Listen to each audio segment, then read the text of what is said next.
নমস্কার, যুক্তি তর্ক সঙ্গে অর্কই আপনাদের স্বাগত। আপনাদের সঙ্গে আমি অর্কপ্রভ সরকার এবং বিধানসভার অলিন্দে দাঁড়িয়ে আজকে আমার এই প্রতিবেদন। দেখুন, সরকার তৈরি হয়ে গেছে, মন্ত্রিসভা সম্প্রসারিত হবে, শুভেন্দু অধিকারী কিছু সিদ্ধান্তের কথা জানিয়েছেন। প্রথম ক্যাবিনেট হয়ে গেছে, দ্বিতীয় ক্যাবিনেট হবে 18ই মে। এর মাঝে বিজেপির রাজ্য সভাপতি শ্রমিক ভট্টাচার্য বণিক সভার একটি অনুষ্ঠানে গিয়ে যে কথাগুলো বলেছেন তার তাৎপর্য অপরিসীম। দেখুন, পশ্চিমবঙ্গে ভারী শিল্প আনতে হবে। বিগত 15 বছরে কোনো ভারী শিল্প আসেনি। কেন আসেনি? টাটাকে যারা তাড়ায়, সেই ব্যাড এম যখন ক্ষমতাসীন থাকে তখন উন্নয়নের অমৃত কুম্ভ থেকে বিন্দু বিন্দু জিডিপি ঝরে পড়ে না এই পশ্চিমবঙ্গে। আমরা ঈশ্বর পরিত্যক্ত বঙ্গ দেশ, তাই পশ্চিমবঙ্গকে আবার সোনার বাংলা করতে হলে দরকার বিনিয়োগ, হেভি ইন্ডাস্ট্রি, পরিকাঠামোয় লগ্নি। কিন্তু বিনিয়োগ কিভাবে হবে? জমি জটের সমস্যা আছে না? আমাদের সরকার তো বলে দিয়েছে, ভাই আমরা জমি টমি অধিগ্রহণ করব না, শিল্পপতিদের জমি টমি খুঁজে নিতে হবে। শিল্পপতিরা পুঁজি বিনিয়োগ করবেন, ইন্ডাস্ট্রি চালাবেন, এমপ্লয়মেন্ট জেনারেশনের ব্যাপারে উদ্যোগী হবেন। তারাও যদি বহুলত্বে বিভক্ত রাজ্যের জমি অ্যাকুইজিশনের কাজে ব্যস্ত হয়ে পড়েন, তাহলে তারা শিল্প পরিচালনার ক্ষেত্রে ভাববেন কি করে? এ রাজ্যের জমি 82% এত ক্ষুদ্র ক্ষুদ্র ভাগে বিভক্ত যে একলপ্তে কোনো শিল্প সংস্থার পক্ষে জমি অধিগ্রহণ করা কার্যত সম্ভব নয়। তাই সরকারকে উদ্যোগ নিতে হবে। আগের সরকার দায় ঝেড়ে ফেলেছিল। আপনাদের স্বনির্বন্ধ অনুরোধ, চ্যানেল সাবস্ক্রাইব করবেন, থ্যাঙ্কস বাটনে ক্লিক করতে ভুলবেন না। তো শ্রমিকবাবু তিনি ঐতিহাসিক ঘটনা ঘটিয়েছেন। তার সভাপতিত্বের সময় বিজেপি ক্ষমতাসীন হয়েছে। শ্রমিকবাবু চেম্বার অফ কমার্সের সবাই স্পষ্ট ভাষায় বলে দিয়েছেন যে শিল্পনীতির পরিবর্তন হবে এবং একই সঙ্গে জমি নীতির পরিবর্তন হবে এবং আরবান ল্যান্ড সিলিং অ্যাক্ট তুলে দেওয়া হবে। অর্থাৎ শহর এবং শহরাঞ্চলে শিল্প করার ক্ষেত্রে জমি অধিগ্রহণের কোনো ঊর্ধ্বসীমা থাকবে না এবং সরকার উদ্যোগী হবে। একই অবস্থা রুরাল বেঙ্গলের ক্ষেত্রেও, সেখানে একই রকম পদক্ষেপ নেওয়া হবে। অর্থাৎ শিল্প করতে যে প্রতিবন্ধকতা জমি অধিগ্রহণ, সেই অধিগ্রহণের কাজটা রাজ্য সরকার করবে ইঙ্গিত দিয়েছেন শ্রমিকবাবু। এবং শিল্পনীতির একটা বড়সড় পরিবর্তন হতে চলেছে এবং এই নতুন সরকার শিল্পনীতির ক্ষেত্রে একটা উল্লেখযোগ্য দিশা দেখাবে বলে শিল্পমহল, বণিক মহল এবং যারা কলকারখানা শিল্প পরিচালনার সঙ্গে যুক্ত তারা মনে করছেন। 2, দেখুন, বেসরকারি বিনিয়োগের পাশাপাশি সরকারি বিনিয়োগও আসতে হবে এবং আমার ধারণা কেন্দ্রীয় সরকার এ রাজ্যে প্রভূত বিনিয়োগ করবে। পরিকাঠামোর ক্ষেত্রে বড় রকমের বিনিয়োগ হবে এবং কেন্দ্রের বিভিন্ন শিল্পোদ্যোগ এখানে তৈরি হবে বা যা আছে তা সম্প্রসারণ হবে। তৃতীয়ত, সৌরভ গাঙ্গুলিকে কিন্তু বঙ্কিম কটাক্ষ করতে ছাড়েননি স্বভাব রসিক বিজেপির রাজ্য সভাপতি। বলেছেন যে তিনি সৌরভের ভক্ত। সৌরভ যেমন স্টেপ আউট করে বল বাউন্ডারির বাইরে পাঠাতো, সেটা দেখতেই তিনি অভ্যস্ত ছিলেন এবং আপামর বাঙালি অভ্যস্ত ছিল। কিন্তু সৌরভ এখন বাইরে থেকে, মানে বাউন্ডারি লাইনের বাইরে থেকে বল ছুটছে পপিং ক্রিজে, এই দৃশ্য আপামর বাঙালির ভালো লাগেনি। অর্থাৎ ওই যে স্পেনে 2023-এ সৌরভ বলেছিলেন না, 3,500 কোটি টাকার বিনিয়োগ হবে, কয়েক হাজার কর্মসংস্থান হবে, একটা ইথো গাঁথা হয়নি। কর্মসংস্থানের তো প্রশ্নই নেই। আরে বাংলায় শিল্প করবেন, সেটা কেন স্পেনে গিয়ে ঘোষণা করতে হবে? বাংলায় শিল্প করলে বাংলা থেকেই ঘোষণা করুন, বা ভারতবর্ষের অন্য কোনো রাজ্য থেকে ঘোষণা করুন।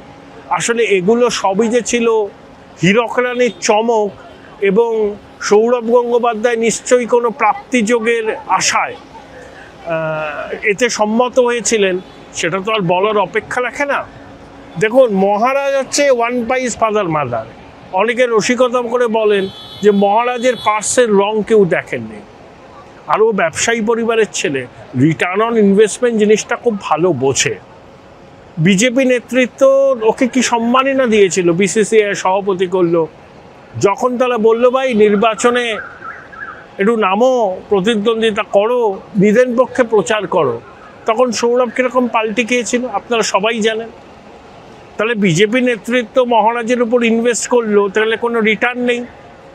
সৌরভ আবার দিদিমণির প্রিয় পাত্র হয়ে উঠলেন। অর্থাৎ যেখানে যেমন সেখানে তেমন এই বাংলার তথাকথিত তৃণজীবীদের মতোই বাংলার ক্রিকেটের আইকন সৌরভ গঙ্গোপাধ্যায়ের ভূমিকা, এটা অনস্বীকার্য।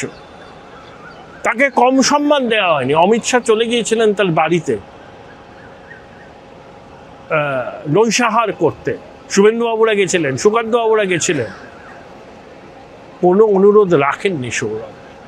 উল্টে দিদিমণির প্ররোচনায়, দিদিমণির গুড বুকে থাকার জন্য স্পেনের মাটি থেকে দাঁড়িয়ে ঘোষণা করলেন বাংলায় বিনিয়োগের। সেই বিনিয়োগ শেষ পর্যন্ত হলো না। তোমার দেখা নাই রে, তোমার দেখা নাই।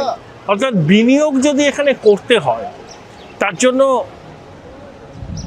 পরিস্থিতির সার্বিক পরিবর্তন দরকার।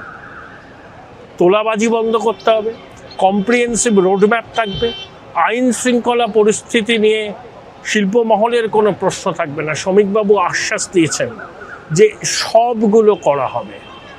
শিল্প করতে গেলে পার্টি ক্যাডারদের কাছে কোনো নজরানা দিতে হবে না, পরিষ্কার এটা বলে দিয়েছেন শ্রমিকবাবু। এখন দেখতে হবে কথায় ও কাজে কতটা মিল থাকে, নাকি সব কিছুই কথার কথা হয়ে থেকে যায়। কিন্তু বাংলায় মোদিজি বলেছেন ভরসা ইন, ভয় আউট। এই ভরসাকে স্থায়ী করতে, মানুষের মনে বিশ্বাসকে ফিরিয়ে আনতে গেলে যেটা দরকার সেটা হলো সার্বিক আইন শৃঙ্খলা পরিস্থিতির উন্নতি, শিল্পে পরিকাঠামোয় বিনিয়োগ, কৃষিতে একেবারে খোলনলচে বদলে দেওয়া, প্রত্যক্ষ পরোক্ষ কর্মসংস্থানের বৃদ্ধি। আকাশচুম্বী প্রত্যাশা নিয়ে মানুষ এই বিজেপি সরকারকে এবার ভোট দিয়েছে। সেই প্রত্যাশাকে ধরে রাখাও শুভেন্দুবাবুর নেতৃত্বাধীন সরকারের কাছে বড় চ্যালেঞ্জ। তবে বণিক সভার মঞ্চে শ্রমিকবাবু যে ইঙ্গিতগুলো দিয়েছেন, নতুন সরকার যদি সেটা বাস্তবায়িত করে তাতে অবশ্যই বিনিয়োগ আসবে। কিন্তু পুরো বিষয়টাকে খুব খুব পরিকল্পনা করে এগোতে হবে। জমি খুব সেন্সিটিভ বিষয় বাংলায়, বহুলত্বে বিভক্ত জমি, এবং জমি অধিগ্রহণকে কেন্দ্র করে অসন্তোষ এবং বুদ্ধবাবু সরকারের পতন, মমতা বন্দ্যোপাধ্যায় সরকারের আশা, এগুলো আমরা জানি ঐতিহাসিক সত্য। শুভেন্দুবাবু তো ভূমি রক্ষা কমিটির আন্দোলনের সঙ্গে যুক্ত ছিলেন। সেই শুভেন্দুবাবু এখন মুখ্যমন্ত্রী। শিল্প দরকার, কৃষি এবং শিল্পের সহাবস্থান, আরবান ল্যান্ড সেলিং অ্যাক্টকে তুলে দিতে হবে, আমি বিশ্বাস করি। কিন্তু জমি অধিগ্রহণও সরকার করবে, কিন্তু কম্পেনসেশন প্যাকেজ এমনভাবে দিতে হবে যাতে যারা জমি দিতে চাইবেন তারা খুব স্বতঃস্ফূর্তভাবে দেবেন। এখন 1.5 গুণ বাজার দরে দেওয়া হয়, সেটাকে অনেক বাড়াতে হবে। প্রয়োজনে যে সংস্থা কারখানা করবে তার অংশীদারিত্বও দিতে হবে যারা জমি হারিয়েছেন তাদের। একটা কম্প্রিহেন্সিভ ক্ষতিপূরণের প্ল্যান করতে হবে, যাতে স্বতঃস্ফূর্তভাবে কৃষকরা, ছোট জমির মালিকেরা জমি হ্যান্ড ওভার করতে পারে। দেখুন, মহারাষ্ট্র, হরিয়ানা, পাঞ্জাবের বিষয়টা আলাদা। সেখানে Join Runux Institute of Hotel Management, New Town, offering guaranteed global placement in hotel, hospitality, aviation, hospital and culinary management. আসলে পশ্চিমবঙ্গের পরিস্থিতি হরিয়ানা, মহারাষ্ট্র বা পাঞ্জাবের মতো নয়।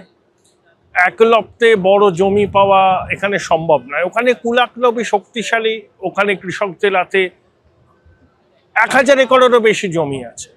পরিস্থিতি এক এক রাজ্যের ক্ষেত্রে এক এক রকম, তাই জমি অধিগ্রহণ সরকারকে করতে হবে, আমি নীতিগতভাবে বিশ্বাস করি, এবং একই সঙ্গে খুব সতর্কতার সঙ্গে পুরো বিষয়টা নিয়ে এগোতে হবে।